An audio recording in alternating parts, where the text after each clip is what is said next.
Babaeng maagang nabuntis at 16 years old, kaya napilitang mamalimos. Tinulungan nga ito ng binatang magpapare na kalaunan ay gusto pala siyang panindigan.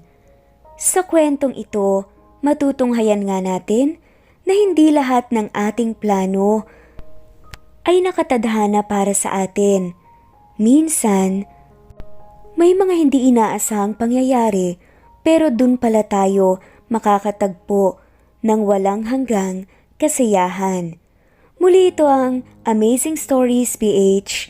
Tara mga ka-amazing, samahan niyo po kami hanggang sa dulo ng kwento natin ngayon.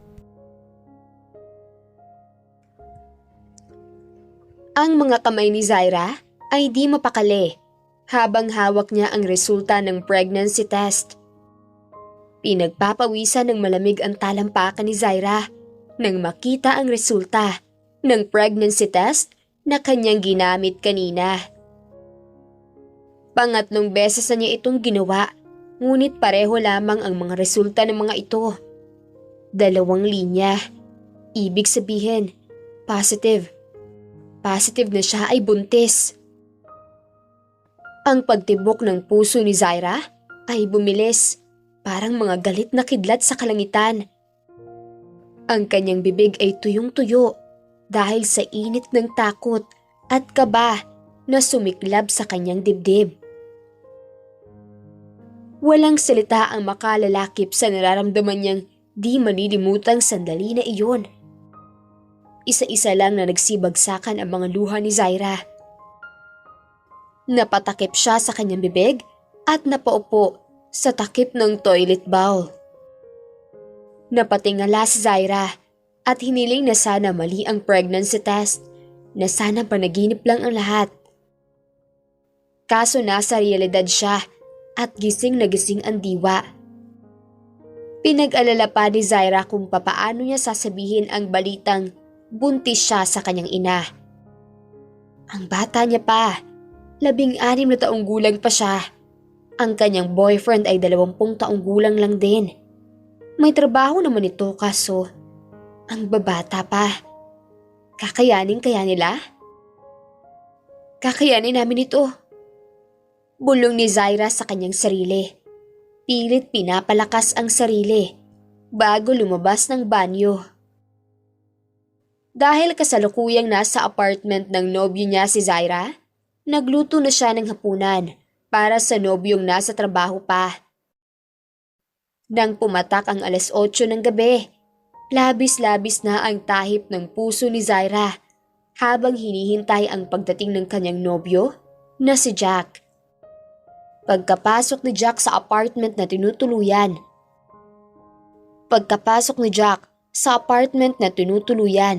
Ay lalapitan na sana ni Zaira si Jack nang makita ni Zaira na wala sa mood ang nobyo.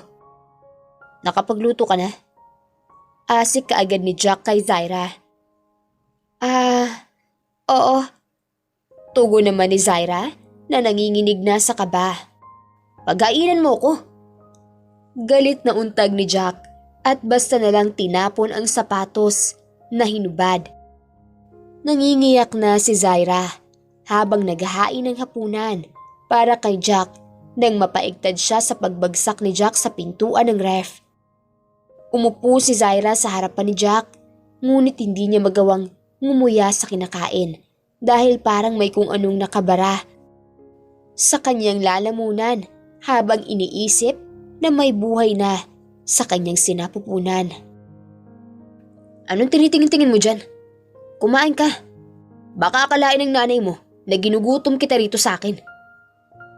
Pabagsak ng wika ni Jack kay Zaira. Pilit na nilulunok ni Zaira ang takot na lumulukob sa kanyang lalamunan na nagpipigil sa kanyang magsalita na hindi nauutal. Jack, kasi...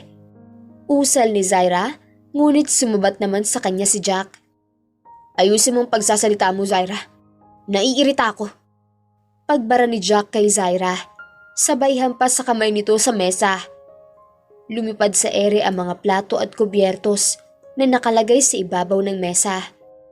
May sasabihin ako, Jack. Mahinang usal ni Zaira dahil parang tinutuyuan na siya sa kanyang lalamunan. Ano? Sabihin mo na nang makapagpahinga na tayo. Tangina, pagod pa ako galing sa trabaho tapos kaartehan mo pang aabutan ko. Malakas sa saad ni Jack kay Zaira. Nagtataka si Zaira kung bakit ganoon na lamang siya tratuhin ng kanyang nobyo. Hindi naman kasi ito ganoon dati. At nitong mga nakaraang linggo lang ito naging magagalitin sa kanya. Pero bago pa tanungin ni Zaira si Jack, sa mga pagtataka niyang iyon ay inuna niya muna ang kanyang suliranin na kasalukuyang hinaharap. Nag-imbak ng hangin si Zaira sa kanyang dibdib bago ito binuga sa pamamagitan ng kanyang bibig. Jack, buntis ako, buniyag ni Zaira sa kanyang boyfriend. Nanlalaki ang mga mata ni Jack at hindi makakurap ng ilang segundo matapos bitiwan ang mga katagang iyon ni Zaira. Napatayo si Jack. Ano? Ano? Muling buliyaw ni Jack kay Zaira. Tumayo si Jack at akmang aabutin na sana ni Zaira ang kamay ng nobyo nang ilayo ni Jack ang kamay kay Zaira. Jack, sambit ni Zaira. Humapdi ang mga mata ni Zaira, saka nag-uunahan ang mga luha niya. Paano? Hindi ka ba nag-pills? O anong contraceptive? Nagpapanik na untag ni Jack at baka sa boses nito ang pagkairita. Jack, bakit parang ako lang ang sinisisi mo dito? Tayo ang may gawa nito. At ginusto naman natin ang... Naputol si Zaira nang binuliyawan siya muli ni Jack. Bobo ka ba, Zaira? Hindi maaaring mabuntis ka. Kailangan pa ako ng mga magulang ko. May mga kapatid pa ako na kailangan tulungan. Litanya ni Jack. Nandito na to, Jack. Muling naputol si Zaira nang magsalita si Jack na kinatigil ng pag-ikot ng kanyang mundo. Ipalaglag mo yan. Walang alinlangang sabi ni Jack kay Zaira. Ano? Di makapaniwalang wika ni Zaira. Ipalaglag mo yan dahil bata ka pa. At may mga pangarap pa rin ako, Zaira. Nalunok ni Jack ang mga sasabihin nang lumagapak ang palad ni Zaira sa kabilang pisngi ni Jack. Ang sama-sama mo! Ang kapal na mukha mong sabihin yan? Matapos akong buntisin? Demonyo ka! Hindi ko makakayang gawin yan sa anak ko. Nanggigilait na untag ni Zaira habang tinuturo ang pagmumukha ni Jack. Tumawa si Jack na ipinagtaka ni Zaira. Kung ayaw mo yung ipalaglag, mas mabuting maghiwalay na tayo, Zaira. Umalis ka na dito. Taboy ni Jack kay Zaira na parang wala silang pinagsamahan na taon sa kanilang relasyon. Bata ka pa nga. Umuwi ka na sa nanay mo. Dagdag pa nito na siyang kinalugmok ng tuluyan sa mundo ni Zaira. Hindi na nakipagtalo pa si Zaira kay Jack at agad itong kinuha ang iilang pares ng damit na nasa cabinet ni Jack.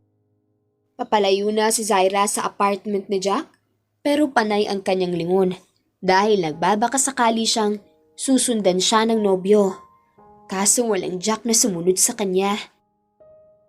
Madaling araw na nakarating si Zaira sa harap ng kanilang bahay. Madaling araw pa lang, pero bukas na ang ilaw sa kanilang tahanan. Batid ni Zaira na naghahanda na ang ina niya sa mga paninda nito na nilalako tuwing umaga. Nay! Tawag ni Zaira sa pangalan ng kanyang ina. Bumaha ang luha ni Zaira. Nilapitan siya ng kanyang ina. Ano nangyayari sa'yo, Zaira? Bakit umiiyak ka? At bakit ganitong oras ka umuwi? Napakadelikado sa daan. Ang wika ng ina ni Zaira. Niyakap ni Zaira ang kanyang ina at humagulgol sa balikat nito. Pinaupo ni Belinda ang anak sa sofa at pinakalma. Dahil sa pagod sa pag-iyak at sa biyahe, nakatulog si Zaira. Hindi sinabi ni Zaira ang kanyang pagbubuntis sa ina dahil sa kanyang takot. Bata pa lang kasi siya at hindi niya alam kung ano ang dapat na gawin. Mas lalo pa siyang nanlumo dahil hindi pinanagutan ni Jack ang kanyang anak. Naging matamlay si Zaira simula noong umuwi siya sa kanilang bahay. Tinutulungan niya ang kanyang ina sa mga paninda nitong kakanin, pero ang utak ni Zaira ay nasa kanyang sinapupunan. Sa pagdaan ng linggo, panay na ang pagkahilo at pagsusuka ni Zaira. Labis-labis pa ang pag-iingat ni Zaira sa tuwing nasa harapan siya ng kanyang ina. Pero hindi naman iyon nagtagal. Dahil isang araw ay naabutan siya ng kanyang ina na dumuduwal sa labas ng kanilang bahay. Kinaladkad ng kanyang ina si Zaira papasok sa kanilang bahay. Nay, nasasaktan po ako. Angal ni Zaira sa ina na si Belinda dahil mahigpit ang pagkakahawak nito sa kanyang kamay. Padarag na binitawan ni Belinda ang kamay ng kanyang anak at nalilisik ang mga matang pinukol ng tingin si Zaira. Ano nangyayari sa'yo, Zaira? Tanong ni Belinda sa anak na may bahid ng galit ang boses. Hindi sumagot si Zaira at tanging iyak lamang ang nagawa. Pero agad din namang napaigtad si Zaira nang hawakan siya muli ng ina sa kanyang palapulsuhan at puwersahang pinatingin sa mga mata nitong namumula. Sagot! Si Belinda. Nay, buntis. Buntis po ako, Nay. Paputol-putol na sagot ni Zaira sa kanyang ina. At sa hindi inaasahan ay kumalansing ang kamay ni Belinda sa pisngi ni Zaira. Napahagulgol na lang si Zaira habang hawak ang pisngi na tila na manhid dahil sa sampal ng ina. Nagpabuntis ka? Diyos ko naman, Zaira. Oo nga't hinayaan kitang pumunta at sumama kay Jack. Pero bakit naman ganito, Zaira? Hindi ako nagkulang sa pagpapaalala sa inyo. Papaano ngayon yan? Kay bata-bata niyo pa. Nasaan si Jack? Ang hiyaw ni Belinda sa anak. Matinding umiling si Zaira. Hiniwalayan na niya ako, Nay. Umiiyak na sambit ni Zaira. Ano? Halos maputol na ang litid ni Belinda sa kakasigaw. Gusto niyang ipalaglag ko ang bata, Nay. Ayaw ko po nun. Kaya sinabi niyang mas mabuti na lang daw na maghiwalay kami. Sumbong ni Zaira sa ina. Lumayas ka sa pamamahay nito. Bago kita masaktan pang muli. Napakawalang kwenta mong anak. Bobo! Layas! Pagtulak ni Belinda kay Zaira. Pilit na nagmakaawa si Zaira sa kanyang ina. Pero kahit na anong gawin niyang iyak at luhod sa harapan nito, ay hindi siya nito tinanggap. Sa kakarampot na perang naipon ni Zaira sa pagtulong sa kanyang ina, lumayo siya doon sa kanilang tirahan. Si tirahan kung saan siya lumaki. Hindi inaakala ni Zaira na aabot siya sa puntong palalayasin siya ng kanyang ina. At mas lalong hindi niya rin naman inaakala na mabubuntis siya ng maaga at hindi siya pananagutan ni Jack. Nagmamahalan sila ni Jack, kaya naman binigay niya na rin ang kanyang pagkababae rito. Kaso isang malaking gago pala ang lalaking kanyang minahal. Akala kasi ni Zaira, kilala na niya ang nobyo. Kaso, hindi pa pala. Kahit nasa sinapit ng buhay ni Zaira, dahil sa dinadala niyang bata sa kanyang sinapupunan, hindi pumasok sa kanyang isipan na ipakuha o ipalaglag ang bata. Hinding-hindi magagawa ni Zaira iyon sa kanyang anak. Bumalik si Zaira sa apartment ni Jack upang makiusap sana dito na kung pupwede ba siyang tumuloy sa apartment nito. Kaso gumuho lang ang katiting na pag-asa ni Zaira nang madatnan niya sa apartment ni Jack na may kasama itong iba sa kama. Lugmok na si Zaira sa nangyayari sa kanyang buhay. Mula sa pagtaboy ni Jack sa kanya, sa pagpapalayas ng kanyang ina sa kanilang tahanan, at pati na ang naabutan niya sa apartment ni Jack. Wala pang ang buwan simula noong tinaboy siya ng lalaki. Kaso, may iba na kaagad ito. Walang mapuntahan, walang mauuwian, at walang masisilungan si Zaira, kung kaya't siya ay naging palaboy-laboy sa daan. Natutulog sa bangketa at nanlilimos sa tabing daan. Sorry talaga, miss. Hindi kami tumatanggap ng trabahante ngayon eh. Ang wika ng isang waitress kay Zaira nang sinubukan niyang mag-apply as waitress sa kinakainang karinderya. Kahit tagahugas ng punang pinggan, pakiusap pa ni Zaira, kaso bigo pa rin siya. Nakailang apply na rin si Zaira sa mga karinderya kung tumatanggap ba ang mga ito ng trabahante, kaso walang tumatanggap sa kanya. Diyos ko, napakasayang na bata. Maganda sana, kaso maagang nagpabuntis. Rinig ni Zaira na komento ng isang matandang babae na kumakain din sa karinderya. Nahihiyang yumuko si Zaira at umalis sa lugar. Sa paglipas ng panahon, hindi aakalain ni Zaira na masasanay siyang matulog sa bangketa gamit ang karampot na karton. Naliligo siya sa public restroom at dahil sa panilimus niya ay nakakabili siya ng pagkain. Kaso minsan ay ninanakawan din siya ng katulad niyang mga nanlilimos. Akala ni Zaira ay hahanapin din siya ng ina. Kaso lumipas ang ilang buwan, walang naghanap sa kanya. Nagpatuloy ang buhay niya sa walang permanenteng tirahan. Naiiyak na lang si Zaira sa kanyang sitwasyon dahil lumalaki na ang tiyan niya at alam niyang delikado sa bangketang kanyang tinutulugan na kung minsan ay natataboy pa siya. Ngayon ay nakatingin si Zaira sa dalawang palapag na restaurant at halatang mamahalin. May nakalagay kasi sa labas na hiring ito ng dishwasher, kaya papatulan na niya iyon. Kailangan niya mag-ipon ng pera para sa kanyang panganganak.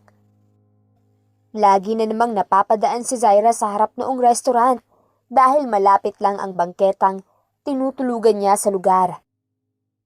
Naku ma'am, sayang po. May nakuha na po kaming dishwashers dito eh. Saad ng manager kay Zaira. Wala na po ba talaga? Kahit tagamap po ng banyo? Pagmamakaawa ni Zaira sa babaeng humarap sa kanya na siyang manager ng restaurant. I'm so sorry ma'am, wala na po talagang vacant. Hinging paumanhin ito na awang-awa sa sitwasyon ni Zaira. Kinagat ni Zaira ang bibig, saka yumuko ng bahagya. Kung po pwede lang talaga sana nakunin po namin kayo, kaso wala na pong vacant. Pahabol pa ng restaurant manager kay Zaira. Winasiwa si Zaira ang kamay sa manager. Ayos lang po, salamat po. Ani Zaira at naglakad tungo sa exit ng restaurant. Nararamdaman ni Zaira ang awa ng manager sa kanya. Hindi ito kagaya sa ibang mga nakakausap niyang tao sa tuwing siya ay nag-a-apply. Hindi siya minaliit o pinagsasabihan ng masakit na salita. Pinunasan ni Zaira ang luhang lumandas sa kanyang pisngi. Hindi niya alam kung saan siya kukuha ng pera. Lunok pride at hiyana ang ginagawa niya sa tuwing siya ay nanlilimos. Wala nang kasiguraduhan si Zaira sa mga araw na darating sa kanyang buhay. Nanlalabo ang mga mata ni Zaira sa luhang papaabang na namang tutulo. Kaso napatigil siya nang may mabundol siyang matigas na bagay. Dali-daling pinunasan ni Zaira ang mga mata upang makakita ng malinaw sa nabundol. Sorry po. Unti-unting nawala ang boses si Zaira nang makita kung ano. Hindi, sino ang kanyang nabundol. Isang matangkad, mabango, maskulado at gwapong lalaki ang ngayon nakatingin din sa kanya.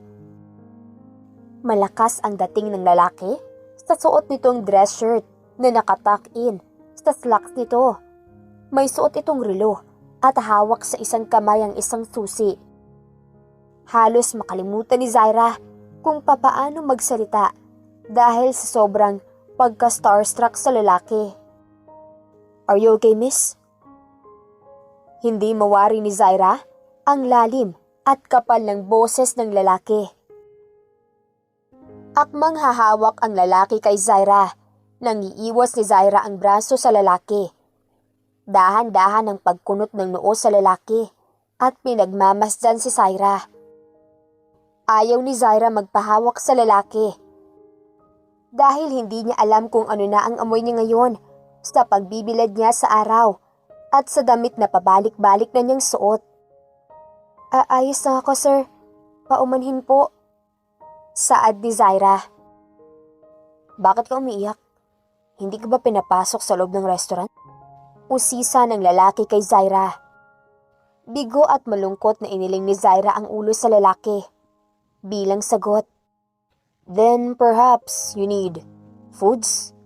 Wala ka pang kain?" May pananansyang wika ng lalaki kay Zaira.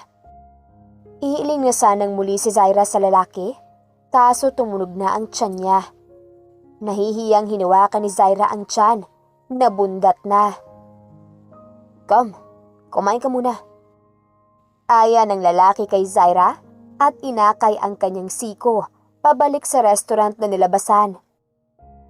"Sir, wala po akong pera pang kain dyan." Usal ni Zaira nang magtuloy-tuloy ang lakad ng lalaki. "Hindi ko naman sinabing pababayarin kita. Kumain ka kahit anong gusto mo. You need energy and food." Wika ng lalaki at naglakbay ang mga mata nito sa tiyan niya. "You're pregnant, miss. Take care of yourself." Dugtong pa nito. Dahil gutom na si Zaira, hindi na siya nagtanong pa ng kung ano-ano sa lalaki nang lapitan ito ng isang waiter. Basta na lang nagturo sa menu ang lalaki na nag-aya kay Zaira sa loob ng restaurant at pagkatapos ay tumalimarin kaagad ang waiter. "What's your name?" Tanong ng lalaki kay Zaira. Lumunok muna si Zaira bago sumagot sa lalaki. "Zaira po. Zaira Natividad." Tugo naman ni Zaira. Mahigpit na nakasiklop ang mga kamay ni Zaira sa isa't isa at naiiyak na naman siya. Simula noong nalaman niyang buntis siya, tingin niya puro na lang kamalasan ang nangyayari sa buhay niya. Simula noon ay nagkandaleche-leche na ang kanyang buhay. At sa unang pagkakataon, matapos ang ilang buwang pagpalaboy-laboy, ay may isang estranghero na tumulong at naawa sa kanya. It's so ironic na kung sino pa ang hindi mo kakilala o kadugo, ay siya pa ang tumulong sa kalagayan ni Zaira. "I'm Drake." Pagpapakilala ni Drake kay Zaira at inilahad ang kanang kamay. Umiling si Zaira. "Sir, nakakahiya po. Madumi ako at..." Naputol si Zaira nang ngumisi si Drake sa kanya. "Don't call me sir. Drake would be fine. Saka, wala naman sa akin kung madumi ka o ano. But if ayaw mo talaga, it's fine too." Si Drake. Huminga ng malalim si Zaira. "Hindi po kasi dahil lang dun, sir. Ay, Drake pala. Kasi ako, nanlilimos lang po ako tapos ikaw." Tiningnan ni Zaira si Drake. "Mukhang may kaya po kayo sa buhay." Pagtutuloy ni Zaira. Napatangu-tangu si Drake. He somehow felt what Zaira feels because he'd been there. Nang makita ni Drake kanina si Zaira sa labas ng kanyang restaurant, ay agad niyang naramdaman ng awa at pakikisimpatya sa babae. Bakas din kasi sa mukha nito ang pasa na problema.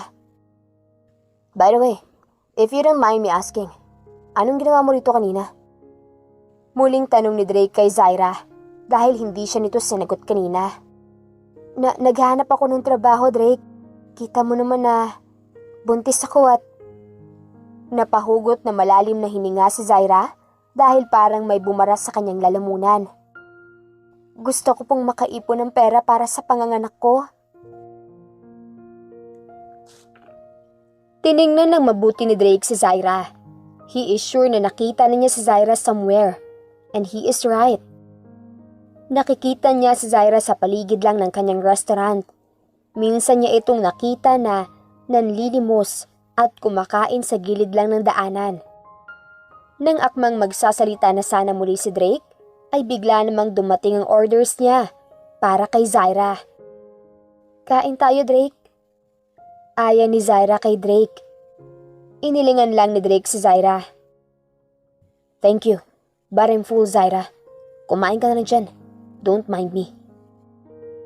Isinuwalang bahala na lang ni Zaira ang hiya sa harap ng estrangherong lalaki na si Drake at kumain. Hindi na siya nag-inarte pa at kumain dahil kumakalam na rin talaga ang kanyang sikmura. Ipinagtataka ni Zaira kung bakit hindi umaalis si Drake habang siya ay kumakain. Pero iniisip niya na lang na baka ay may hinihintay rin ito. Samantalang si Drake naman ay naaliw lang habang kumakain si Zaira. Masaya siya na nakatulong siya sa babae at nakapagpakain sa taong nangangailangan. At dahil sa maawaing puso ni Drake, hindi niya mapigilang hindi alukin ng babae ng tulong. Total, wala nang vacant sa kanyang restaurant. "Anong tulong? Ni hindi mo nga ako kilala eh." Wika ni Zaira nang alukin siya ni Drake. "Maniwala ka sa akin, Zaira. Ilang araw na kitang napapansin sa lugar na to." Pag-amin ni Drake kay Zaira. Saglit na natigilan si Zaira at inisip ang maaaring mga nakita ni Drake. Siguro ay nakikita siya nitong nanlilimos, natutulog sa bangketa. Totoo ba yung sinasabi mo? Paano mo naman ako matutulungan? At kung hindi mo mamasamain, sabihin mo din kung ano ba talaga ang pakay mo. Bakit tinutulungan mo ako ng ganito, Sir Drake? Nagkibit balikat si Drake. "Just think of it na ako nang binigay ng Diyos sa'yo para tulungan ka." Saad ni Drake. Gustong sampalin ni Zaira ang mukha dahil kung nananaginip man siya ngayon, ay ayaw na niyang magising. Siguro dala ng kanyang pagbubuntis. Nagiging emosyonal si Zaira sa mga sinasabi ni Drake at sa mga tulong nito kahit na nakakaduda para sa kanya. For all her life kasi, sanay siyang lagi sa hirap. Sanay siyang walang tumutulong sa buhay niya. Nila na walang hinihinging kapalit. "Wala po talaga kayong habol sa akin?" Maingat na tanong ni Zaira kay Drake. Drake crossed his arms, and his prominent muscles and veins protruded. "I'm just helping you out, Zaira. If I'm not mistaken, natutulog ka lang sa sidewalks, right? Gusto mo bang lumaki ang magiging anak mo sa labas?" Ang saad ni Drake. "I'm not discouraging you here, Zaira. Binibigyan lang kita ng rason para malinawan ka sa tulong ko. Sa iniisip ko, para tulungan kita ng ganito." Dugtong ni Drake. Pumikit si Zaira at itinakip ang dalawang palad sa mukha bago humagulgol sa pag-iyak. Ngayon lang yata siya umiyak sa sobrang tuwa, sa sobrang kagalakan at pasasalamat. "Salamat po. Maraming salamat, Drake." Pasasalamat ni Zaira kay Drake. Sa araw ding iyon ay dinala ni Drake si Zaira sa kanyang bahay. First time sumakay ni Zaira sa magarang sasakyan at natatakot siya umupo sa shotgun seat kung saan siya pinaupo ni Drake. She was so stiff in her position dahil takot siyang malukot o madumihan ng kinauupuan. "Are you okay?" Pag-check ni Drake kay Zaira nang mapansin nito ang pagiging balisa ng babae. Saglit na tinapunan ng tingin ni Drake si Zaira. Namula sa kahihiyan si Zaira. Hanggang sa sasakyan kasi nito ay napapansin siya ng lalaki. "Hindi, ayos lang ako. Naninibago lang po. First time ko po kasing makasakay sa ganitong sasakyan. Ang bango at parang hindi bagay sa akin na marito." Wika ni Zaira at hindi na napigilan ang sarili na pamulahan sa kanyang pisngi at batok. "Edi, sasanayan kita." Nakangising sambit ni Drake habang ang mata ay nasa daan na ngayon. Ha? Takang untag ni Zaira. Sumulyap ulit si Drake kay Zaira, and for some reason, Zaira felt like heaven opened and angel came down, the way Drake smiled to her. Kitang-kita kasi ni Zaira ang maputi at pantay-pantay ng ngipin ni Drake. Kako, sasanayin kita. Isasakay kita lagi sa kotse para masanay ka. Naramdaman ni Zaira na parang may kung anong kumiliti sa kanyang tiyan. Sa paraan ng pananalita ni Drake at sa pagbitiw nito sa mga salita. Ilang minuto ang kanilang biniyahe bago dumating sa isang kilalang village. Laglag ang mga panga ni Zaira sa mga nakikitang matatayog, malawak at mga engrandeng bahay. Mistulang mga palasyo ito sa modernong panahon. Lihim na napatingin si Zaira kay Drake na seryosong nagmamaneho. Kung kanina, iniisip ni Zaira na mapera lang si Drake. Ngayon ay iniisip na niya na sobrang yaman ng lalaki. At nang tumigil nga sila sa isang malaking bahay na may 2 palapag, ay halos pasukan na ng langaw ang bibig ni Zaira. Hindi na nito matikom ang bibig habang nakamasid sa bahay. Pasok tayo. Anyaya ni Drake kay Zaira. Kaagad na sumunod si Zaira kay Drake, papasok ng bahay. At ganoon na lamang ang pagkamangha ni Zaira nang bumungad sa kanya ang loob ng bahay. Halos masilaw siya sa linis at kintab ng bahay. There are hanging decorations on the walls, yet wala namang mga picture doon ni Drake o ng pamilya nito. Nandito rin ba ang pamilya mo, Drake? Hindi ba sila magtataka na nagdala ka ng ibang tao sa bahay mo? Ang saad ni Zaira nang papaakyat na sila ni Drake sa 2 palapag ng bahay. Nauuna si Drake at bitbit naman Drake ang iilang gamit ni Zaira. Nagpatuloy lang sila sa pag-akyat pero sinagot ni Drake si Zaira. Sa ibang bahay nakatira ang family ko, Zaira, if yan ang inaalala mo. Don't worry. Walang magagalit. Si Drake. The house was really big, yet for Zaira, the house feels empty for some reason. Tumahimik na rin si Zaira at hindi na nagtanong pa kay Drake.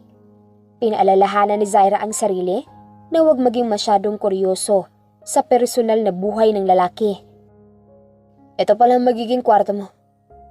Si Drake sabay bukas sa pintuan.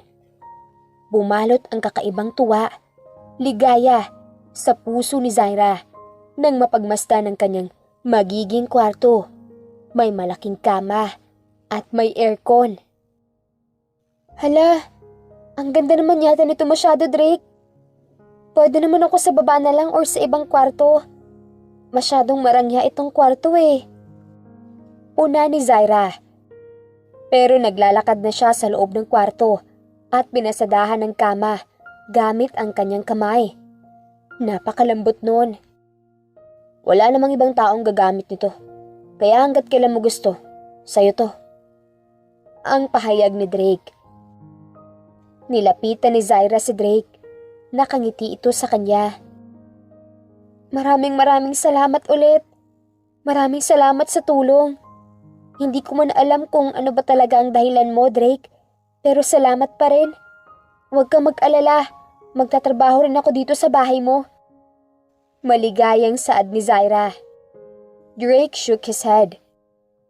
That's not necessary, Zaira. You're pregnant. Kontra ni Drake. Buntis, pero hindi imbaldado.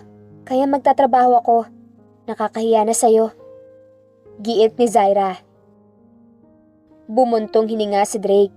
Pagpapahiwatig na sumusuko. Ngumiti ng malapad si Zaira nang makita ito. Just don't stress and tire yourself. Si Drake. Yay! Thank you ulit! At sa pagkakataong iyon ay hindi na napigilan ni Zaira ang sarili na yakapin si Drake. Drake stoned in his ground when Zaira hugged him. But later on, he tapped the woman's shoulder. Ipaniliwanag ni Drake kay Zaira na hindi siya masyadong umuuwi sa bahay na iyon. Parang caretaker lang si Zaira sa pamamahay ni Drake para lang magkatao ang bahay kahit papaano. Lagi naman ako nasa trabaho, kaya ikaw lang ang tao dito sa bahay, Zaira. But don't worry kasi may guards naman at CCTV ang bahay. Walang magtatangkang pumasok dito. Also, gusto mo bang kumuha ako ng cook para sa'yo? O katulong mo dito para may kasama ka? Wika ni Drake. Ngayon ay pababa si na Drake at Zaira matapos ayusin ni Zaira ang kanyang mga gamit sa kanyang silid. Binibigyan kasi ng kaunting tour ni Drake si Zaira sa bahay nito para maging pamilyar ang babae sa paligid. Nako, kaya ko naman Drake, ayos na ako dito. Saad naman ni Zaira. Nasa isip ni Zaira na hindi naman siya nito responsibilidad at natutuwa na siya sa mga tulong ni Drake sa kanya. Okay, pero kung may kailangan ka, may telepono naman. Mag-iiwan ako ng number ng opisina ko roon. Just in case. Tango lang ng tango si Zaira kay Drake. Hanggang sa dumating sila sa kusina. Tinuruan ni Drake si Zaira kung papaano gumamit ng mga appliances na naroroon sa kusina. Ginawa ni Drake ng mango shake si Zaira at sa puntong iyon ay naupo na sila sa dining area ng bahay. Habang sumisip-sip sa inumin niya si Zaira, ay naglikot naman ang kanyang mga mata sa paligid. Hanggang sa puntong iyon ay manghang-mangha pa rin si Zaira sa mga muebles ng bahay. Drake, gusto ko lang ulit magpasalamat sa iyo.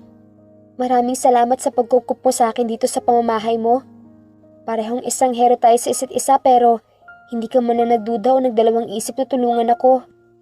Napakabuti mong tao. Ani Zaira at binaba ang baso sa babasaging mesa ng dining room.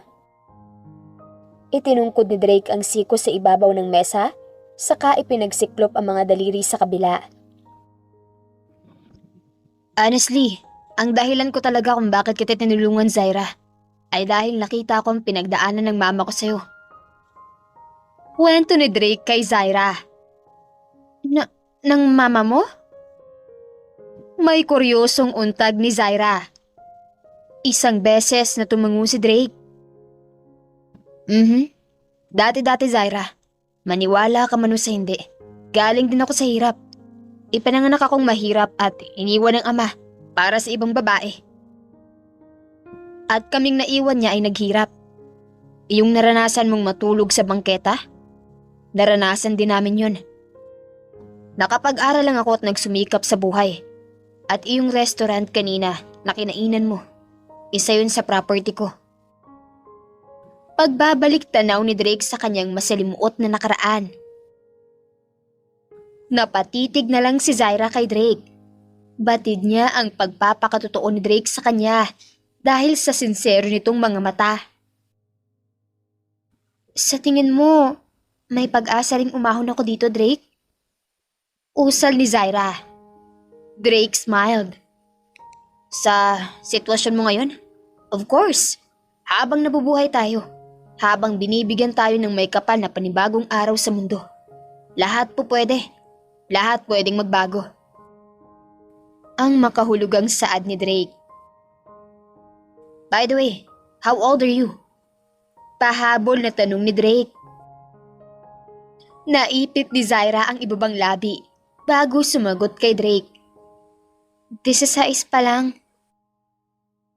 Binasa ni Drake ang labi at tumango. Bata ka pa lang nga, Zaira.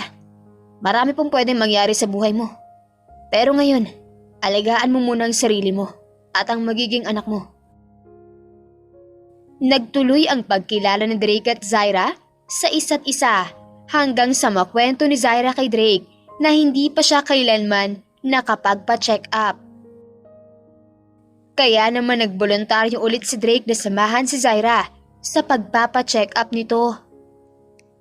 Umalis din si Drake sa bahay at naiwang mag-isa si Zaira sa pamamahay ng lalaki. Labis ang tuwa at pasasalamat ni Zaira kay Drake sa pagbigay nito ng bahay na kanyang masisilungan sa ulan at araw at sa pagbigay nito ng makakain niya. Napatunayan ni Zaira na lagi ngang wala si Drake sa bahay nito dahil sa unang gabi niya roon ay hindi niya naabutan si Drake na umuwi doon. Kinabukasan, dahil usapan ni na Drake at Zaira na ipa-check up ang kanyang baby, sinumahan siya nito sa ospital, sa pribadong ospital. Doon nalaman ni Zaira na siya ay maglilimang buwan ng buntis. Binigyan din siya ng doktor ng vitamins dahil kulang siya noon at pinapakain siya ng mga prutas at gulay. Malaki na ang tiyan mo, Zaira. Sa tingin ko, kailangan mo nang mamili ng bagong damit, yung hindi hapit sa tiyan mo. Komento ni Drake habang inaalalayan nito si Zaira palabas ng ospital matapos ang check-up. Wala pa akong ipon, Drake. Tugon naman ni Zaira kay Drake. Tss, ako na muna bibili para sa anak mo. At wag mo na rin isipin ang ospital na panganganakan mo. Dahil ako nang bahala nun. So punta tayo sa mall? Ani Drake. Nag-aalalang tiningala ni Zaira si Drake. Hindi ba talaga ako nakakaabala sa'yo, Drake? Sa trabaho mo? Masyado ka nang gumastos para sa akin na hindi mo naman kaano-ano. Sabi ni Zaira.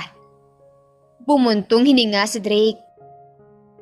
Don't think too much about it. Ang isipin mo, ang pagbubuntis mo. Saka ka nalang bumawi sa akin kapag kaya mo na. Saad naman ni Drake. Dahil doon, dinala na Drake si Zaira sa mall. Binilhan siya ni Drake ng kanyang mga kailangan sa pagbubuntis niya at para na rin sa kanyang panganganak.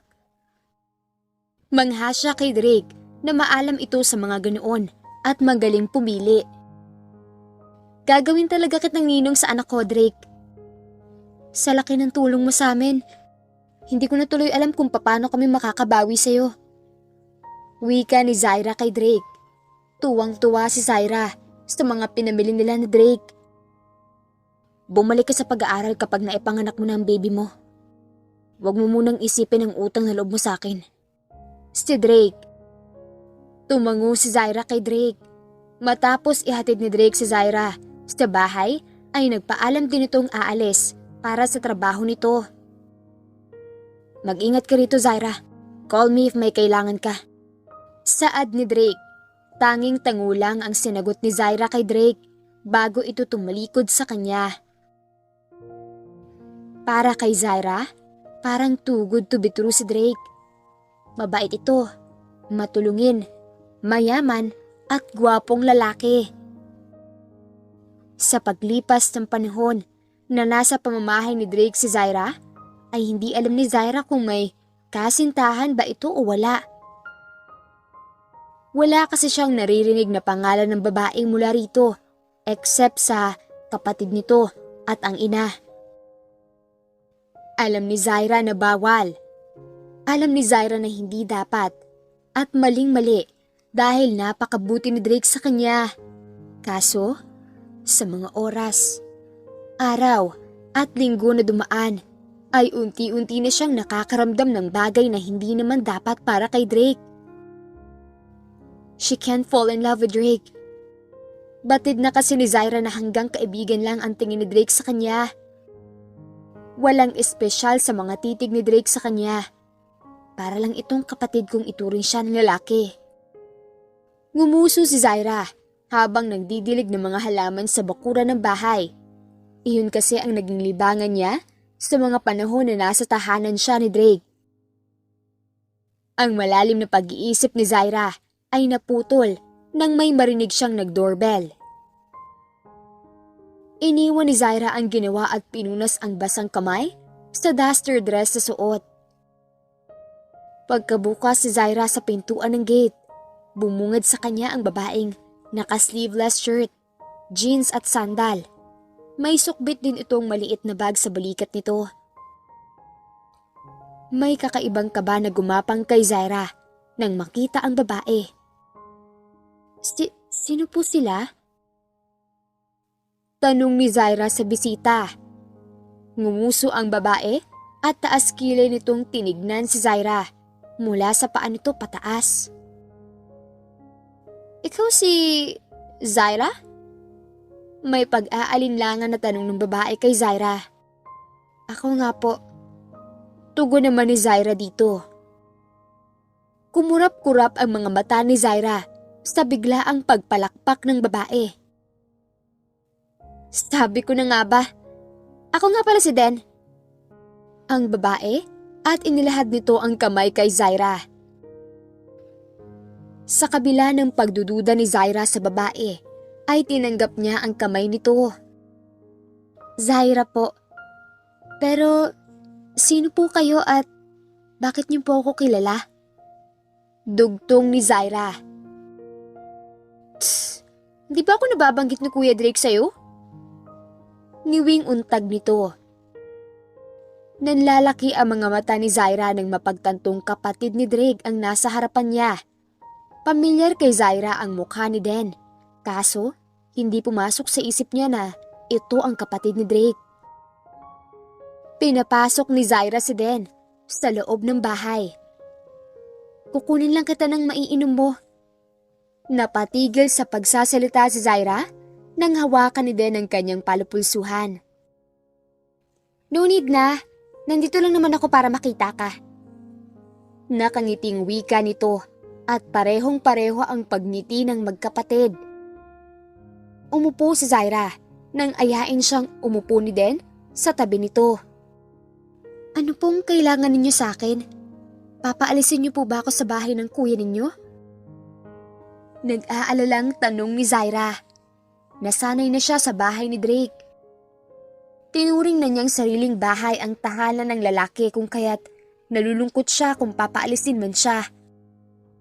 Nakakalungkot isipin. Kaso, hindi naman papalag si Zaira doon dahil magkaibigan lang naman sila ni Drake. Ha? Anong papaalisin? Hindi kita papaalisin dito, Zaira. Bumisita lang ako since lagi na kasing wala sa bahay namin si kuya. At nakwento nga niya sa amin ni Mama na may tinulungan siyang babae. At pinatuloy niya rito sa bahay niya. Nautusan ako ng mama namin na pumunta rito at kumustahin ka. At kayo ni kuya. Ngising-ngising wika ni Den kay Zaira. Bahagyang umawang ang bibig ni Zaira sa pagkatigalgal dahil sa narinig mula kay Den.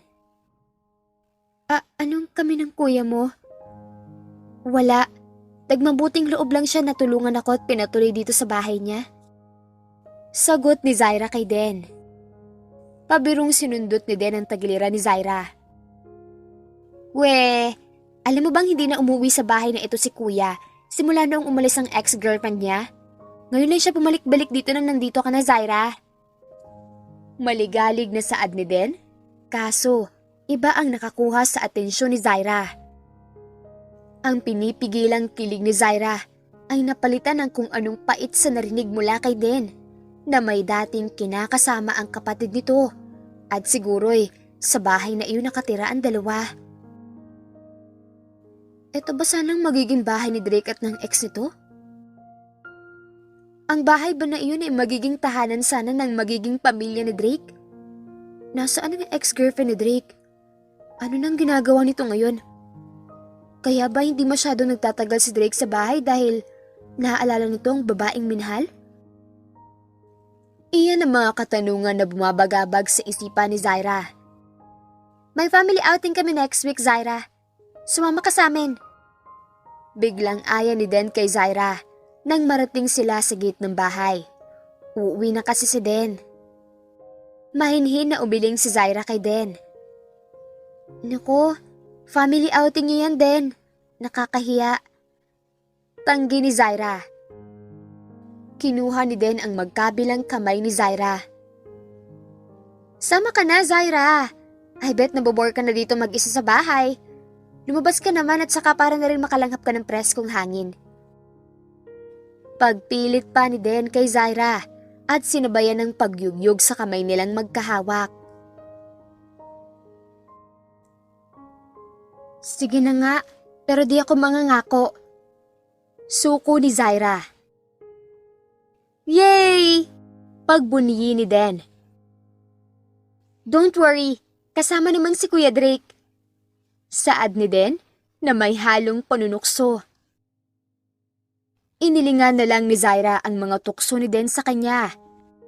At nang makaalis sa si Den, ay naisipan ni Zaira na lumabas ng bahay at maglakad upang mabawasan ang kanyang pag-iisip tungkol sa nalaman mula kay Den. At sa paglalakad ni Zaira, ay nagulat na lamang siya nang may biglang humablot sa kanyang braso. Sisigaw na sana siya nang may palad na tumakip sa kanyang bibig. Impit at pilit na kumakawala si Zaira sa kung sino man ang taong sumugod sa kanya. Pero malakas ito at hinila siya nito sa isang makipot na sulok sa tabi ng daan. Jack? Bulaslas si Zaira nang pakawala ni Jack ang bibig nito at parang baliw na tumitingin sa paligid si Jack. Parang takot. Hinawakan ni Zaira ang malaking tiyan. Halos tumugo ang kanyang palad sa higpit ng kanyang pagkakakuyom noon nang makita ang lalaking sana ay kaagapay niya ngayon. Gustong gusto sugurin ni Zaira si Jack. Nais niya itong sabunutan at bugbugin. Kaso, inaalala niya ang kanyang kondisyon. Paano mo nalaman na nandirito ako? Nagtatagis bagang na tanong ni Zaira kay Jack. Pagak nang umisi si Jack kay Zaira. Nakita kita sa mall isang beses, kasamang isang lalaki at mukhang may datong. May panunuyang sambit ni Jack na kinainit ng dugo ni Zaira. Anong pinagsabi mo? Si Zaira.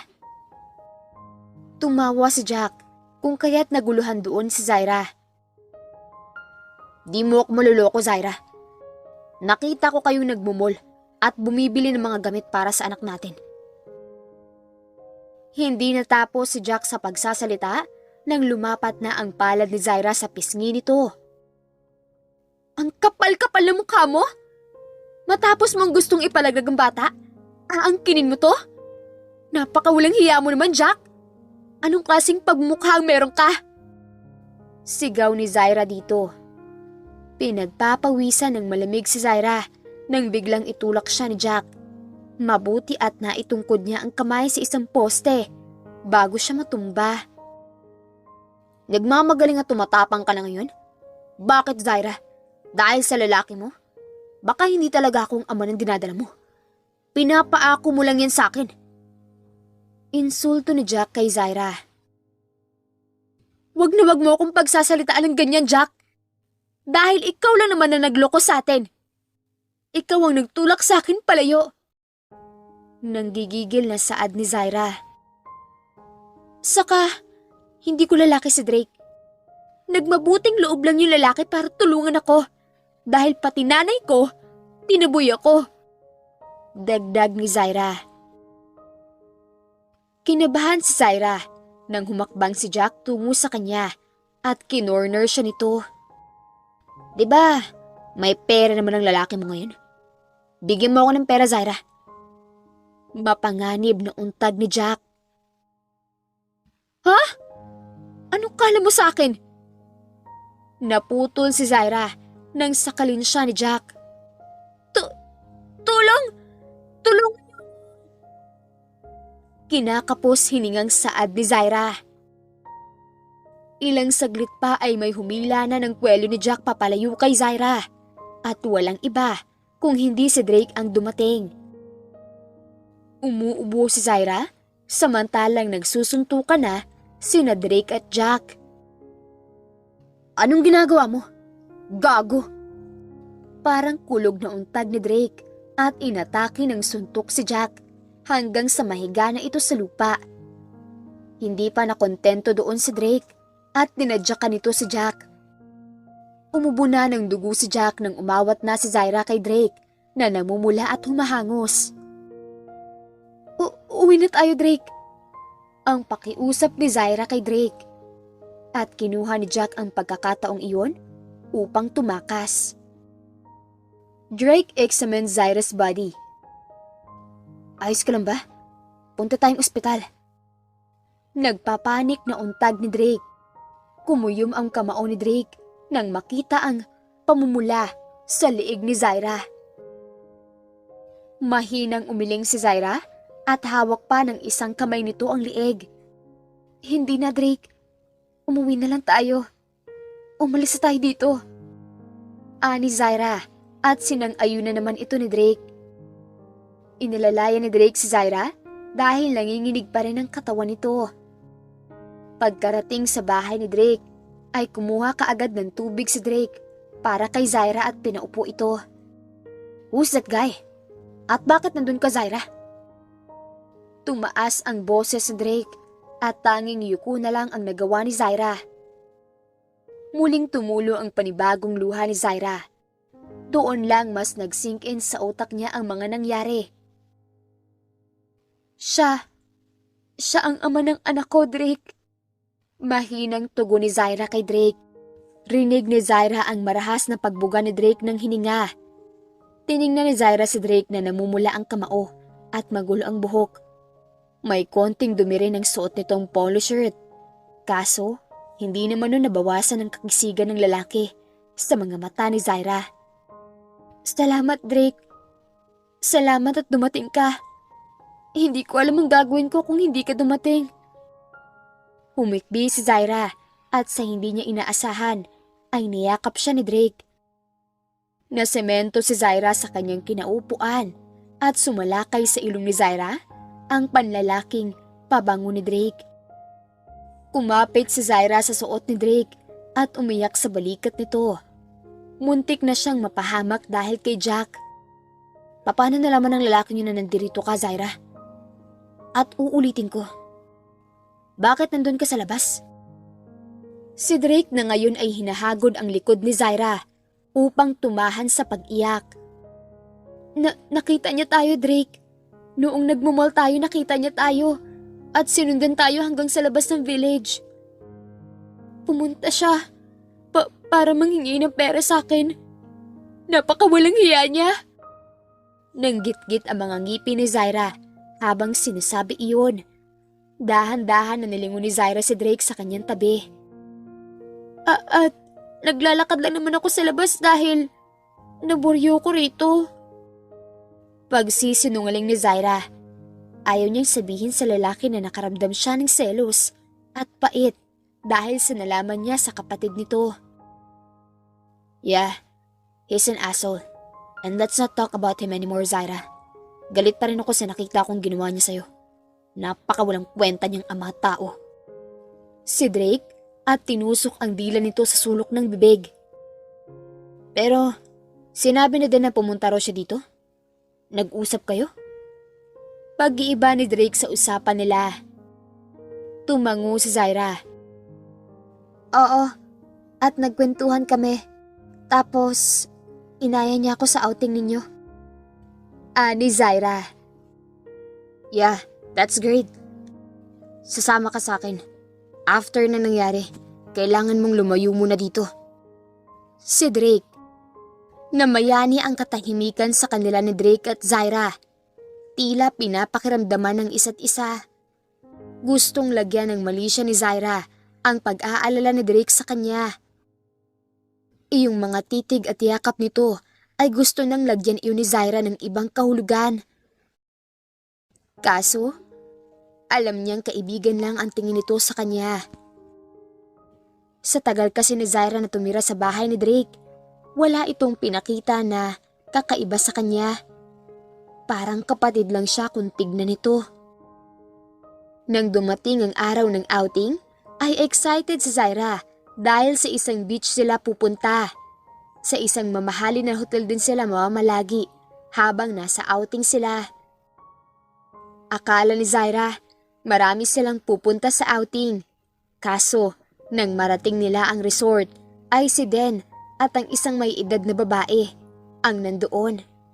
At sa hula ni Zaira, iyon ang ina ni Drake at Den. Inagaw ni Den si Zaira mula kay Drake. Mama, eto pala si Zaira. Masiglang pakilala ni Den kay Zaira sa ina nito. Nagpipigil sa kanyang hininga si Zaira nang harapin ang isang ginang.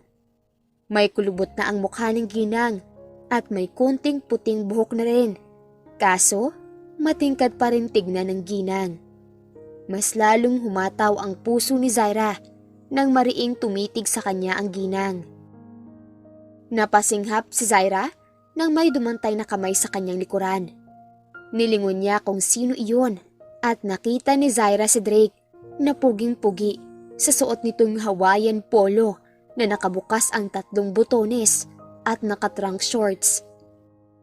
Sukbit din sa balikat ni Drake ang isang malaking tote bag na ang laman ay mga necessities si Zaira. Sa isang tikim ay bumalik ang tingin ni Zaira sa ginang. "Mabutit na kasama ka, iha." Mahinhing wika ng ginang. "Ako si Matilda, ang ina ni Drake at Den." Pagpapakilala ng ginang. Kaagad naman na kinuha ni Zaira ang kamay ng ginang nang ihalad ito sa kanya. "Zaira po." Magalang na ani ni Zaira. "Malaki ng tiyan mo. Hindi ka ba nahihirapan?" Tanong nito sa kanya. Hindi naman po. Minsan parang humihigpit ang tiyan ko pero okay lang naman po. Nakakayanan naman." Tugon naman ni Zaira. "Mabuti. O siya, pumunta na tayo sa ating room upang ma-enjoy na natin ang dagat." Ani ni Matilda na sinang-ayon na naman ng lahat. Hanggang sa pagpasok nila sa resort ay nakaalalay pa rin si Drake kay Zaira sa pamamagitan ng pagsuporta nito sa likod ni Zaira. Zaira felt guarded, valued and loved sa paraan ng pagsuporta ni Drake sa kanya. As much as Zaira doesn't want to assume, pero huli na ang lahat dahil hulog na ang loob niya at puso niya kay Drake. Nagpipigil si Zaira na huwag umamin sa lalaki dahil baka masira ang kanilang pagkakaibigan at tuluyan na siyang mawala na naman ng tahanan. Sa mga panahon na tumira si Zaira sa bahay ni Drake, naalala niya ang kanyang ina na si Belinda. Namimiss niya ang kanyang ina. Kaso, kung ayaw ng kanyang ina na makita siya, ay hindi niya pipilitin. Hindi rin naman siya hinahanap nito. At ngayon ay komportable na si Zaira sa bahay ni Drake, saka sa pamilya nito. "Share tayo ng kwarto?" Gulat na tanong ni Zaira nang pumasok din si Drake sa kanyang kwarto. Inilapag ni Drake ang gamit ni Zaira sa master's bedroom. Nilingon ni Drake si Zaira. "Why? Hindi ka komportable na may kasama?" Si Drake. Mahinang umiling si Zaira. Kahit nakasina sa iisang bubong sila ni Drake at minsan ay natutulog ito sa bahay, kailanman ay hindi sila nagkasama sa iisang kwarto matulog. "Naisipan ko lang na magkasama tayo sa isang kwarto. Just in case may kailangan ka, mabilis mo akong matatawag. Don't worry, sa couch ako." Saad muli ni Drake nang hindi makasagot si Zaira. Agad na umiling si Zaira. "Okay lang. Ibig kong sabihin, ayos na magkasama tayo at share na rin tayo sa kama. Malaki naman." Si Zaira. "Okay." Si Drake. Hindi natanda ni Zaira kung kailan siya nakaligo ng dagat o nakalabas dahil na rin sa kawalan ng pera. Right now, she feels so alive and free kasama ang pamilya ni Drake kahit na hindi niya ito kaano-ano. Asikasong-asikaso si Zaira sa ina ni Drake.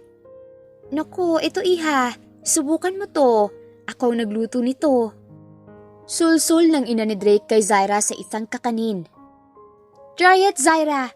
May hilig kami sa foods, kaya nga restaurant ang negosyo namin." Gatong pani din. Zaira was about to dig in when Drake came into the picture. Nabitin si Zaira at napatitig na lang kay Drake na topless at pumapatak ang tubig dagat sa katawan nito nakakaahon lang. Nais mang ibaling ni Zaira ang mata sa ibang direksyon. Kaso, parang may kung anong atraksyon doon kay Drake na humahatak sa mga mata ni Zaira. Tikhim ni Den na kinatalo ng konti ni Zaira. Distracted si Zaira sa'yo, kuya. Magdamit ka. Biro ni Den na kinainit ng pisngi ni Zaira. Yumuko na lang siya at maliit na sumubo. Kagatlabing tumingin si Zaira kay Drake at naabutan niya itong nakatingin sa kanya. Ngumiti si Drake kay Zaira at halos mabulo na naman doon si Zaira. Sumipa kasi ang kakaibang lukso sa kanyang dibdib. Nag-enjoy si Zaira kasama ang pamilya ni Drake. Pakiramdam ni Zaira, mas bilong siya sa pamilya ni Drake kaysa sa pamilya niya at mas ramdam ni Zaira ang concern at pag-aalaga ni Drake sa kanya kaysa kay Jack na ex-boyfriend niya. Pagka-uwi nila galing sa outing, ay mas napalapit ang loob ni Zaira sa pamilya ni Drake at mas lalong nahulog ang kanyang loob kay Drake. Papasok ang sasakyan ni Drake ng village nang makita ni Zaira ang isang figura ng babae. Nagpupumilit itong pumasok sa village, kaso hinaharangan ng guard. "Kilala mo, Zaira?" Tanong ni Drake kay Zaira nang makita nito na natulala ang babae. Naalarma si Drake nang makita ang pagtulo ng luha ni Zaira. "Zaira," ani Drake na may halong pag-aalala. "Si Nanay ko yan, Drake." Usal ni Zaira. "Gusto mong kausapin?" May ingat na tanong ni Drake.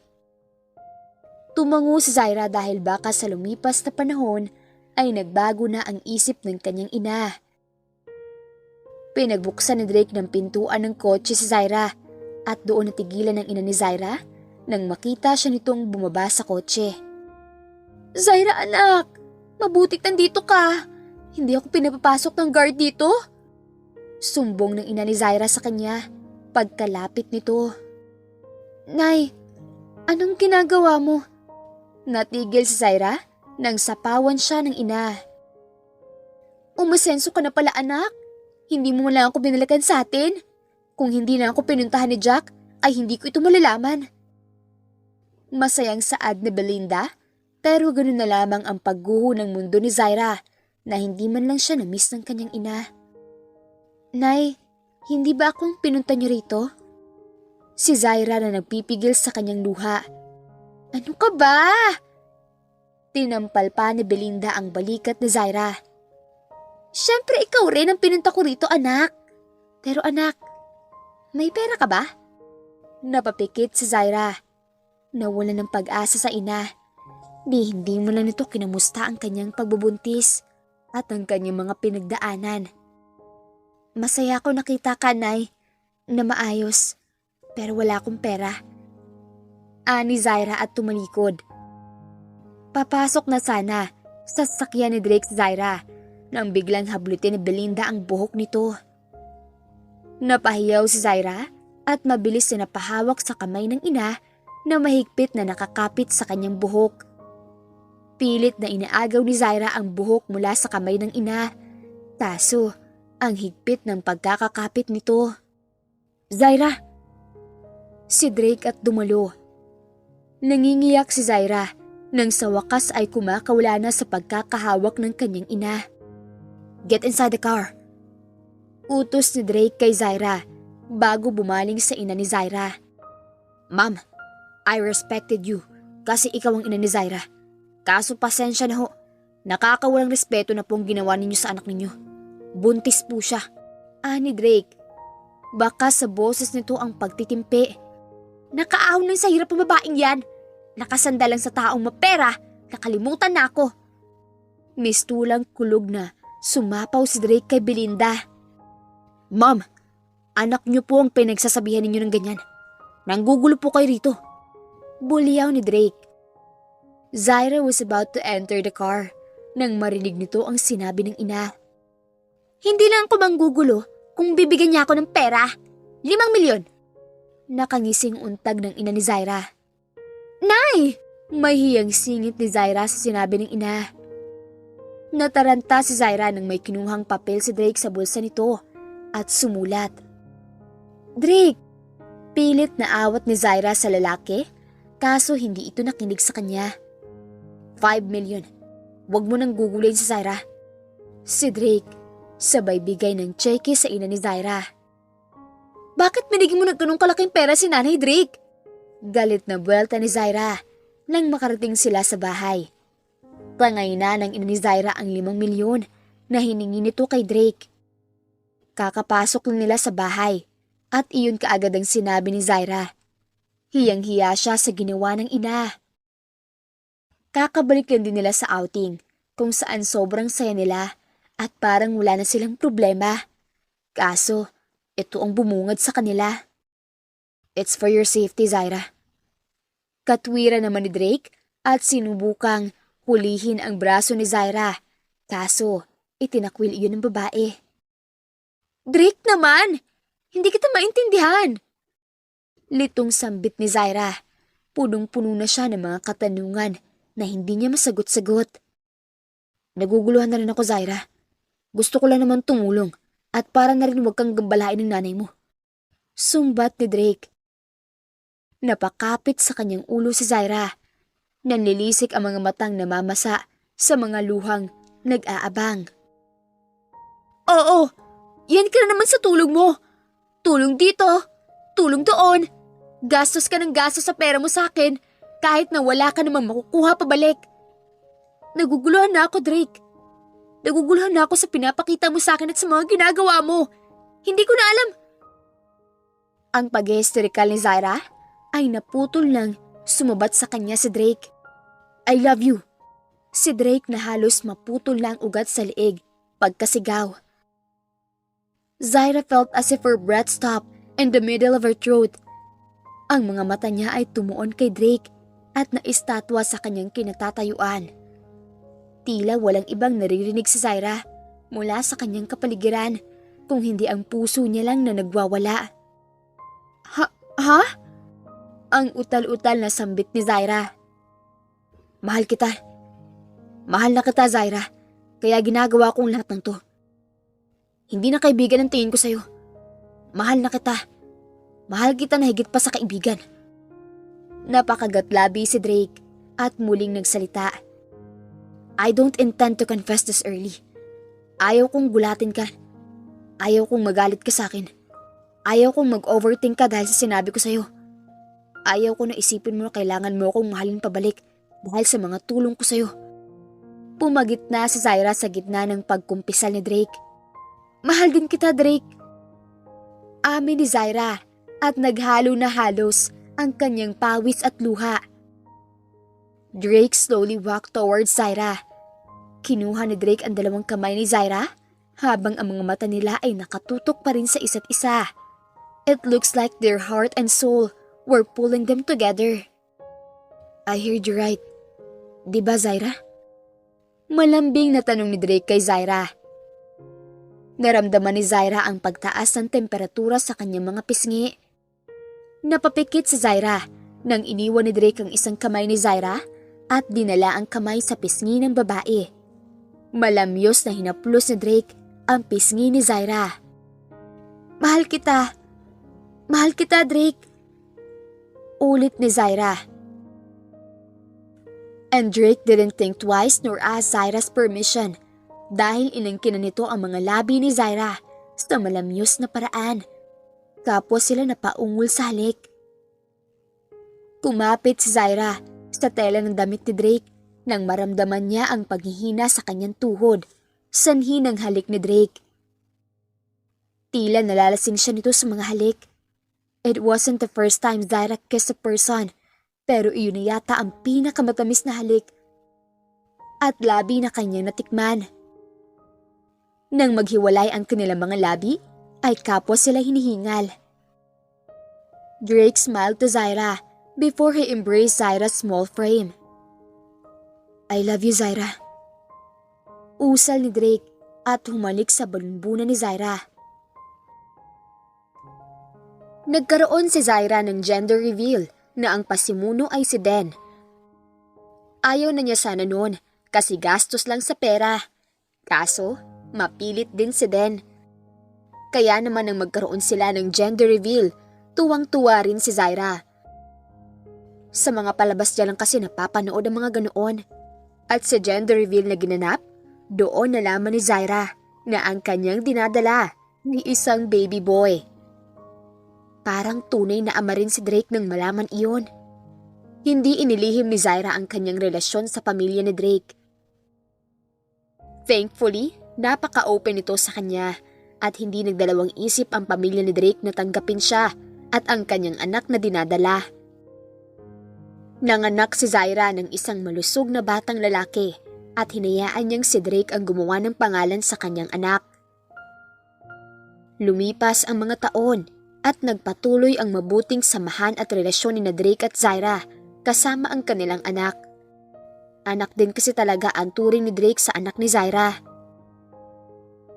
Fuentes ang dinadalang apelyido ng anak nila kahit di pa sila ikinakasal. Si Zaira naman ay nagpatuloy sa kanyang pag-aaral. At makalipas ang 5 taon, nasa 4th year na rin siya sa kinuhang kurso and she achieved all those things with Drake and their child on her side. Come on, Danrel, malilate na kayo ng mama mo.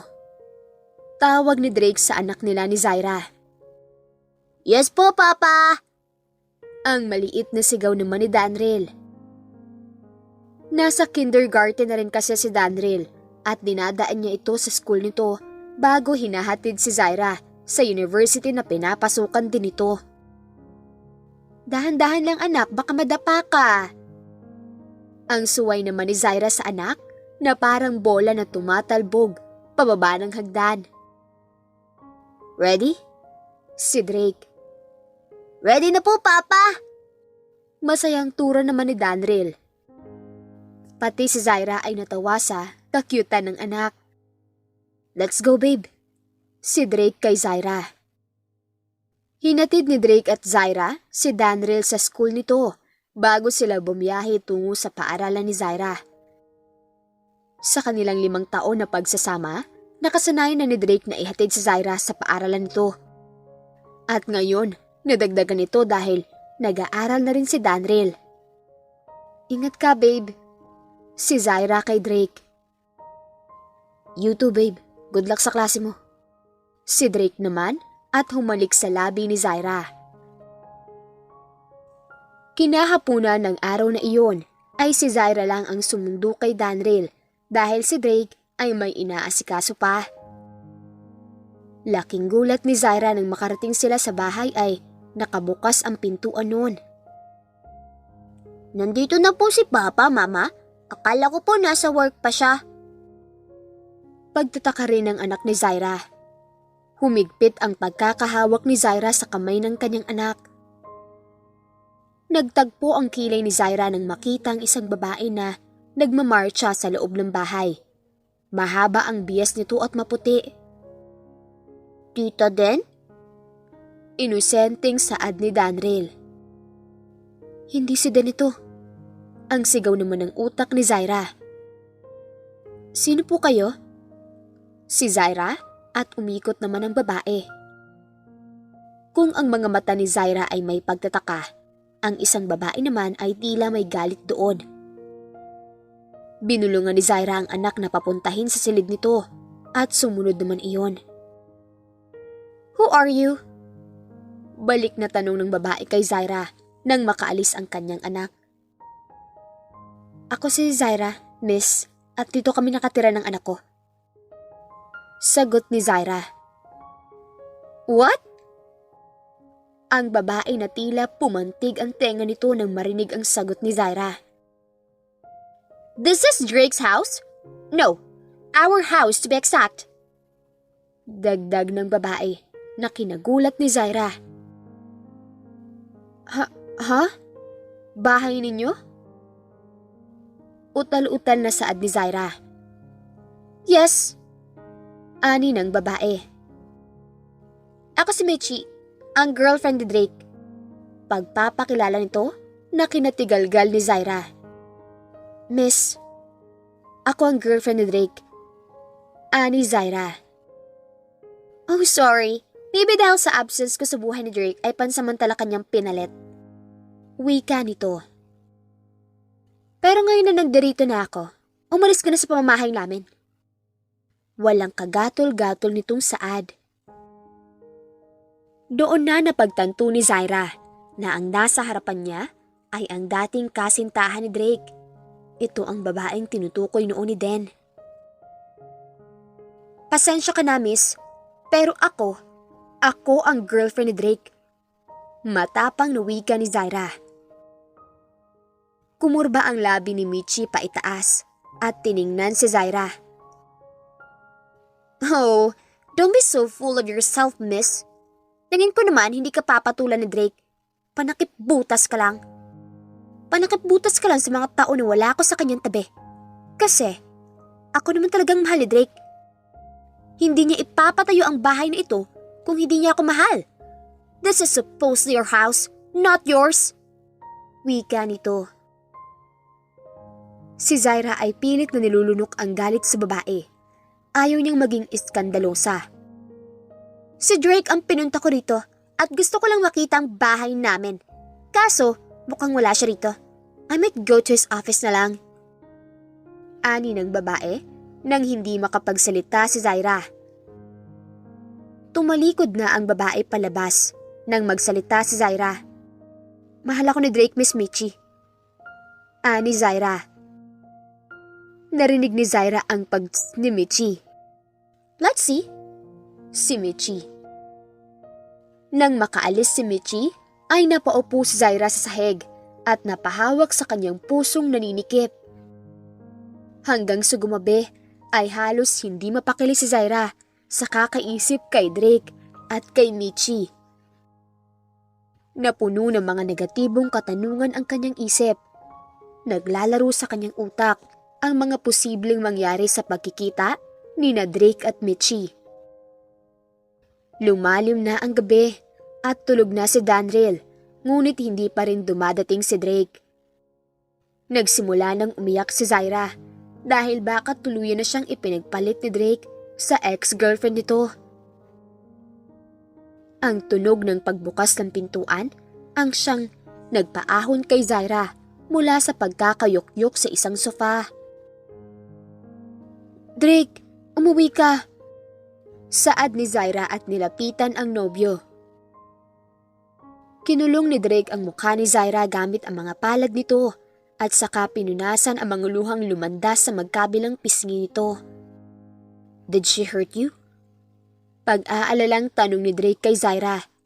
Kahit na walang binanggit na pangalan si Drake, ay alam na niya ang tinutukoy nito.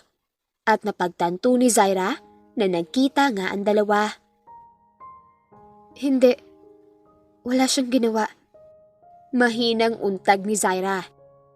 Niyakap ni Drake si Zaira at saka naman bumuhos ang luha ni Zaira. Babalikin mo ba siya kasi bumalik na siya, Drake? Iiwan mo ba kami ni Danriel? At hindi naman ako naging panakip-butas, di ba?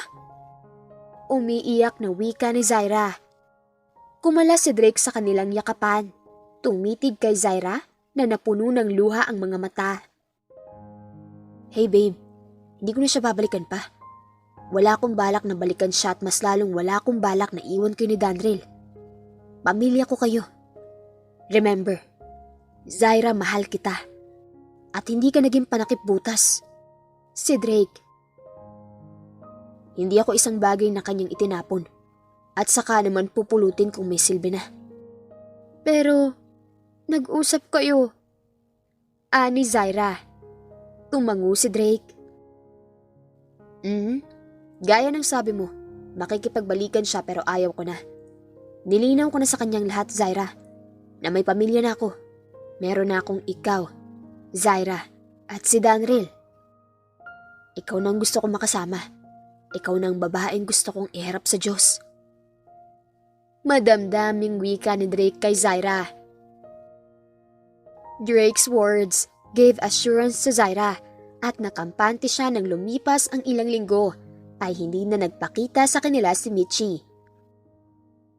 Kaso, isang araw, sinundo ni Zaira si Danriel sa paaralan nito. Kaso wala ang kanyang anak doon sa eskwelahan. Hinanap ni Zaira ang anak sa buong school faculty at halos baliktarin na niya ang eskwelahan. Kaso, hindi niya nakita ang anak maski anino nito. Pinagtanungan na ni Zaira ang lahat ng kanyang pwedeng pagtanungan. Kaso, ang sabi ng mga ito, umuwi na daw ang anak niya. Doon na tinawagan ni Zaira ang nobyo. Umiiyak si Zaira habang sinusumbong kay Drake ang nangyari sa eskwelahan. After a few minutes, Drake came looking deadly serious and distressed. "Drake, ang anak natin!" Sumbong ni Zaira at di makatapos sa sasabihin. Niyakap ni Drake si Zaira. "We will find Daniel, babe. I promise you." Drake murmured to Zaira. Ipinacheck ni Drake ang CCTVs ng eskwelahan at ng lugar malapit doon. Sa isang kuha ng CCTV, nakita ang pagdukot ng isang babae at lalaki kay Daniel. Nang i-zoom ng operator ang kuha ng CCTV, nakilala kaagad ni Zaira at Drake ang kumuha sa anak nila. Walang iba kung hindi si Michi at Jack. Agad na tumawag ng pulis si Drake at nireport ang nangyari. Natrace naman ng mga pulis ang sasakyang ginamit ng mga ito, kaya kaagad na narespondihan. Sumama sina Drake at Zaira sa pag-rescue kay Daniel at laking pasalamat naman nila na ligtas ang anak nila at walang masamang nangyari. Nakatamo lang ng ilang galos at pasa si Daniel. "Napakawalang hiya! Pati ang sarili mong anak na gawa mong kidnapin? Ang sama-sama mo!" Galit na untag ni Zaira nang makita si Jack na nakaposas na. Pinagsusuntok ito ni Zaira hanggang sa inawat siya ng pulis. "Magdudusa ka sa kulungan! Gago ka!" Si Zaira na pilit kumakawala sa hawak ng pulis. Samantalang si Drake naman ay kinausap si Michi na nakasakay na sa patrol car. "I'm so disappointed, Michi," ani Drake.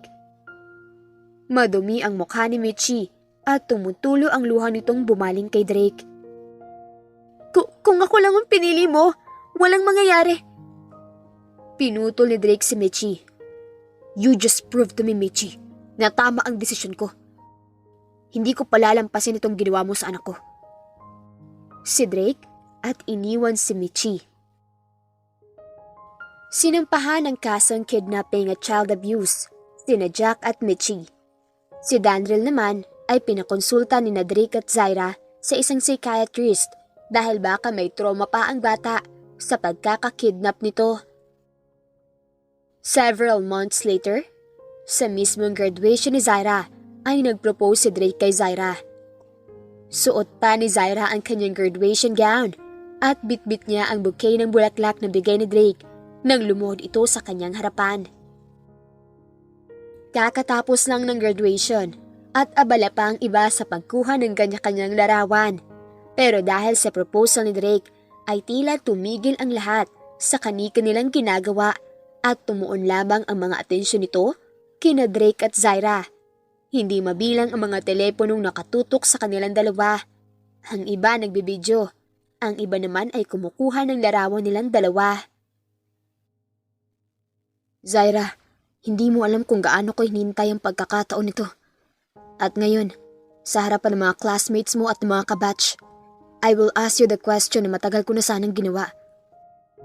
Zaira Natividad, will you marry me?" Si Drake sa umiiyak na si Zaira. Hindi kaagad nakasagot si Zaira doon dahil sinisunok siya sa kanyang pag-iyak. Yes, I will marry you, Drake Fuentes." Ang sagot ni Zaira at hinalikan si Drake. Pagkatapos marinig ang sagot ni Zaira, ay saka naman nagpatakan ang mga balloons. Everyone celebrated at kasama na roon ang pamilya ni Drake. "Congratulations sa graduation mo, Zaira! At congratulations din sa inyo ni Kuya Drake, Zaira! Finally! Sis-in-law!" Si Den at niyakap ng mahigpit si Zaira. Lumapit naman ang ina ni Drake matapos batiin ni Zen si Zaira. "Sa wakas, welcome sa aming munting pamilya, Zaira. Masayang-masaya ako para sa inyo ng anak ko. Madamdaming saad naman ni Matilda kay Drake. Salamat din. Tiningnan ni Zaira ang nakakabatang kapatid ni Drake. Binalingan niya naman ang ina ni Drake. Thank you rin po, tita. Umiling ang ina ni Drake. Tawagin mo na akong mama simula ngayon, Zaira. Ani Matilda. Congratulations, mama at papa ko. Singit naman ni Danril. Binuhat ni Drake si Danril, sabay sabing, "Thank you, baby." Humalik naman si Zaira sa pisngi ni Danril. "Thank you rin, baby." Si Zaira. Nagkakasiyahan silang lahat at nagpapapicture sila nang biglang dumating ang taong hinihiling ni Zaira na sana ay present sa araw na iyon, ang kanyang ina. Nakita ni Zaira ang kanyang ina na si Belinda at nagpupunas ito sa luha habang nakatingin sa kanila. Zaira excused herself at nilapitan ng ina. "Pumunta kayo." Ani Zaira. Nahihiyang tumango naman si Belinda. Masayang-masaya kakasama sila. Sobrang lapit din ng apo ko sa kanila. Pagtutukoy ni Belinda sa pamilya ni Drake. Saglit na nilingon ni Zaira ang pamilya ni Drake kasama ang kanyang anak na tumatawa. Si Drake ay napatingin sa kanilang gawi at tipid lang itong ngumiti. Sobra po. Pagbaling ni Zaira sa ina. Sa kanila po kasi namin naramdaman ng isang pamilya, ang pagmamahal ng isang pamilya. Agad na tumulo ang luha ni Zaira matapos iyong sabihin. "Patawarin mo ako, anak. Patawarin ninyo ako ni Drake. Alam ko, napakasama kong ina sa'yo kasi noong kailangan mo ko tinaboy kita. Noong kailangan mo ng kaagapay tinulak kita palayo. Patawad sa pagkukulang ko sa'yo, Zaira. Patawad." Si Belinda at tinakpan ang mukha bago humagulgol. Niyakap ni Zaira ang ina. "Galit ako sa iyo, Nay. Kinahihiya po kita pero ang puso ko po, hinahanap po kayo. Patawad din po, Nay." Ani Zaira. Nag-iyakan silang dalawa at pagkatapos ng ilang minutong yakapan ay ipinakita ni Zaira ang proposal ring sa kanyang kamay. "Ikakasal na po ako, Nay, at aasahan ko po kayo sa kasal ko." Si Zaira sa kanyang ina. Hinawakan ni Belinda ang kamay ng anak. "Masaya ako para sa iyo, anak. Alam kong nasa mabuti ka ng tao. Napakabait ni Drake, anak. Ibinalik ko sa kanya ang perang hiningi ko sa kanya pero hindi niya na iyon tinanggap. Imbes ay pinatuyo niya iyon ng munting negosyo para sa akin. Hiyang-hiya rin ako sa kanya dahil sa ginawa ko." Amin ni Belinda sa kanyang anak. Pinakilala ni Zaira ang kanyang ina na si Belinda sa pamilya ni Drake at ipinakilala rin ni Zaira si Danril sa kanyang lola. Nilapitan ni Zaira si Drake at niyakap. "Salamat sa lahat-lahat, Drake. Hindi ko alam kung ano ang gagawin ko kapag wala ka." Wika ni Zaira. Sinuklian ng yakap ni Drake si Zaira. "I love you, babe. Hindi ko rin alam ang mangyayari sa buhay ko kung hindi kita nakilala." Saad ni Drake. Drake and Zaira got married and lived happily ever after. Life is full of twists and turns na maaari makapagpatibay sa atin. May mga pagsubok na dudurugin ka. May mga pagsubok na hihilahin ka pababa.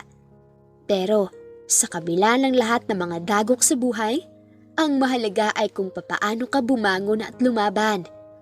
Tulad lang ng istorya ni Drake at Zaira.